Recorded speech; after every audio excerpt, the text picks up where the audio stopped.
Fallout from his decision to withdraw from the Paris Climate Accord. Leaders from the European Union and China meeting today and reaffirming their commitment to the deal. Overnight, the Trump administration took their fight to reinstate the travel ban to the Supreme Court.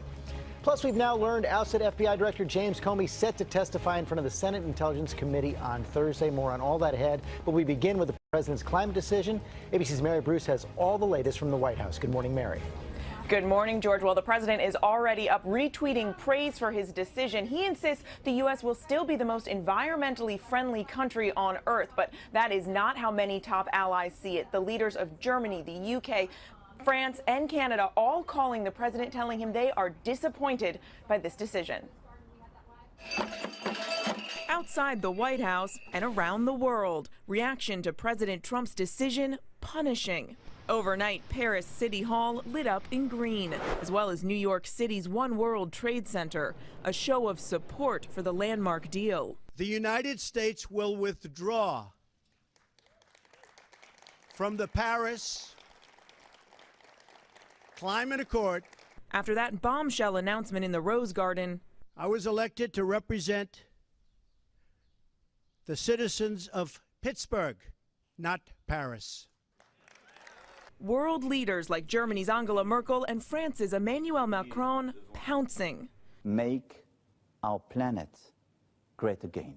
The business world outraged too. Leaders like Facebook's Mark Zuckerberg, Tesla's Elon Musk, and Disney's Bob Iger are criticizing the move. Hollywood icons like Leonardo DiCaprio tweeting that today our planet suffered. President Obama, too, calling out an absence of American leadership, saying that the U.S. should be at the front of the pack. But President Trump is making no apologies. He says the decision came down to American jobs and fulfilling that campaign promise. We're going to cancel the Paris Climate Agreement. Some Republican lawmakers applauding the move even before the president's Rose Garden announcement. One of the things that I think President Trump has been really good on is being concerned about American jobs and not signing international agreements that would put us at an economic disadvantage. Even the president's own inner circle was divided. Right there in the front row, the man who lobbied for the exit, his chief strategist, Steve Bannon. The president, who called climate change a hoax during the campaign, did little to clarify his position. As someone who cares deeply about the environment, which I do, I cannot in good conscience support a deal that punishes the United States, which is what it does. But he did say he would be willing to negotiate the deal all over again. We will see if we can make a deal that's fair. But global leaders are already rejecting that call, George. They say the Paris Climate Accord is simply not up for renegotiation. Yeah, they're not ready to do that at all. And Mary, on another front, we do now know that James Comey, the former FBI director, is going to be testifying before the Senate Intelligence Committee next Thursday. Big question on the table, is the White House going to invoke executive privilege?